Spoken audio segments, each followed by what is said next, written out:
Joël Dicker, Les derniers jours de nos pères. 1941. L'Europe est occupée par l'Allemagne nazie. Lorsque le jeune Paul-Émile, âgé de 20 ans, quitte Paris pour Londres, il espère pouvoir donner un modeste coup de main à la résistance française. Il est loin d'imaginer qu'il va être recruté par les services secrets britanniques et rejoindre le SOE, Special Operations Executive, une branche clandestine chargée de mener des actions de sabotage et de renseignement dans la France occupée. Au sein du SOE, Paul-Émile est incorporé à un groupe de Français. Ils sont formés aux actions de commando, puis envoyés en France. Les premières missions sont un succès. Mais un officier du contre-espionnage allemand est bien décidé à mettre un terme à leur agissement.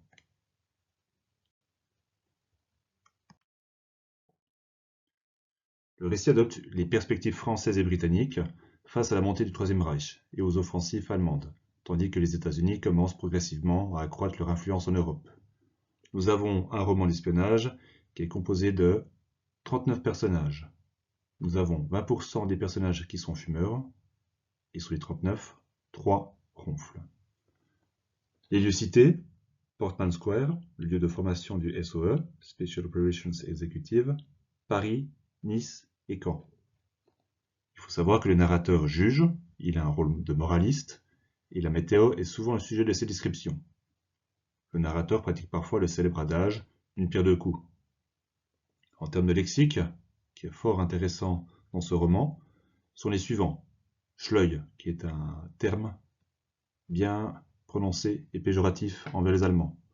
Boire au goulot, miner le moral des soldats, chic type, et bien d'autres. Le titre fait écho à l'avenir et à la filiation. Il ne s'agit pas d'un roman tragique, mais d'un récit qui se veut un relais paternel. Les personnages en question sont les suivants. Nous avons Pal, qui est en fait son surnom, le surnom de Paul-Émile. Pal, lui, possède et lit des livres. C'est un peu un doux rêveur. Il exerce la poétique, il a souvent des discours métaphoriques, et il se prend un peu pour un agent anglais. C'est un lieutenant, bien aguerri. Il a terrassé les colonnes de blindés, et, chose très importante, il aime plus que tout son père. On apprend d'ailleurs plus loin dans le roman que l'amour entre Pal et Laura en est le sujet principal, à la page 284. C'est bien plus qu'un roman d'espionnage, il y a aussi des aspects romantiques dans cette tragédie de la guerre. Cette tragédie est d'ailleurs décroissante, puis croissante à nouveau. Pal se suicide à l'aide d'une pilule. Le narrateur nous rapporte que c'était un soldat fier. Et du côté de Doff et Stan, Pal est vu comme un héros. Pal fait partie de ces 20% des personnages qui fument. Un deuxième personnage. Gros. En fait, c'est Alain. Gros, c'est son nom de guerre. Gros est obèse. Il est altruiste. Il propose du chocolat à ses camarades. Il boit des pintes de bière. Il a aussi une mauvaise estime de lui-même et vole souvent la nourriture des Yougoslaves. Gros veut apprendre l'anglais. Gros affirme qu'il aime Melinda. Gros, c'est bien plus qu'un soldat. Il est lieutenant dans l'armée anglaise. Gros, en plus de fumer, ronfle. Calan. Calan, lui, c'est le psychiatre. C'était un écrivain, d'après le narrateur. Le père de Pal. Lui, il dépérit, loin de son fils, à Paris. Stanislas. Lui, il est avocat et pilote. Il perd au jeu d'échecs, il suit l'avancée de ses camarades sur une carte qu'il a déposée sur un mur, il l'infantilise, il est pessimiste. Il a même étreint Paul-Émile. Aimé. Aimé est marseillais. Il a une expression qui lui est propre. Gomina française du tonnerre. Aimé est tué par une patrouille allemande. Dentiste. Dentiste, c'est la tautologie. Dentiste, de son prénom, est aussi dentiste de profession, et a un souffle lourd après une course. Franck. Franck, c'est un athlète. Il assomme les saumons aussi. Franck est un fumeur, tout comme Gros et Pal. Grenouille. Grenouille, il a de gros yeux, il est dépressif. Il dit des insultes, il les profère souvent. Il est aussi forcé à boire de la vodka. D'ailleurs, il est humilié par les Polonais dans la boue. Kay. Kay, comme pâle, gros et franc, est fumeur. Kay est roux et costaud. Fanon. Fanon semble de prime abord très joyeux. Le terme guilleret est employé pour le décrire. C'est un colosse. Il a des tournures très familières. On prend une bagnole. Il a aussi des envies d'attentat. Il est parfois confus et rapide au pas. Lui, il est assez grossier. C'est ce que rapporte parfois le narrateur. Le narrateur aime bien vulgariser justement ses actions. Fanon, lui, baise les putes et les tape. Il n'aime pas le menu fretin. Et c'est un très bon lanceur de grenades. C'est le meurtrier d'Allemands. Ah oui, j'oubliais. Fanon est aussi fumeur. Slaz, le porc. Lui, il a un œil malicieux. Ce n'est pas Dracula. Il a un œil malicieux, loin de celui qui fusille du regard. Il est impertinent. Slaz, le porc, ne fume pas, ne ronfle pas. Prunier. Prunier est bègue. C'est un mauvais tireur à l'initiale, car il est maladroit et dangereux pour ses pairs et son instructeur de tir. Prunier est fumeur et ronfle. Choufleur. Choufleur, lui, il a des oreilles décollées. C'est un ronfleur, mais il ne fume pas. Laura.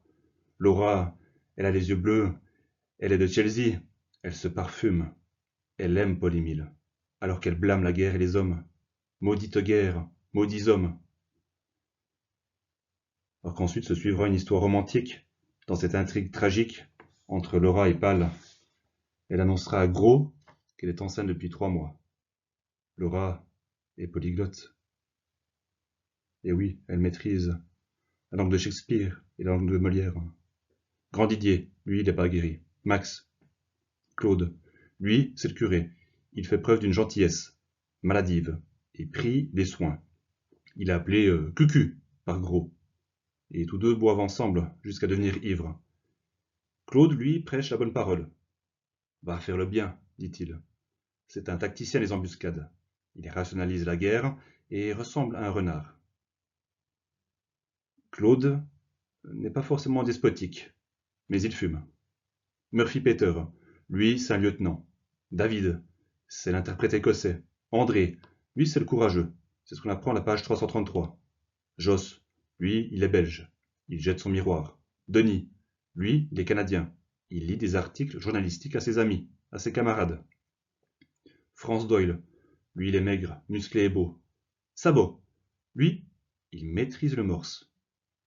Buckmaster, colonel, il écrit aux familles. Heer, Doff, lui, il est arrêté par la Gestapo. Il doit avoir la trentaine et est colonel. Et c'est aussi un très bon communicant. Doff, tout comme Claude, tout comme Prunier, Fanon, Kay, Franck, Gros et Pal, est fumeur. Marc, lui, est opérateur radio, il est discret. Marie, 25 ans, elle n'aime pas la cigarette de Fanon. Mais Linda, elle est elle est désirée par Gros. On ne sait pas si elle est désireuse de quoi que ce soit.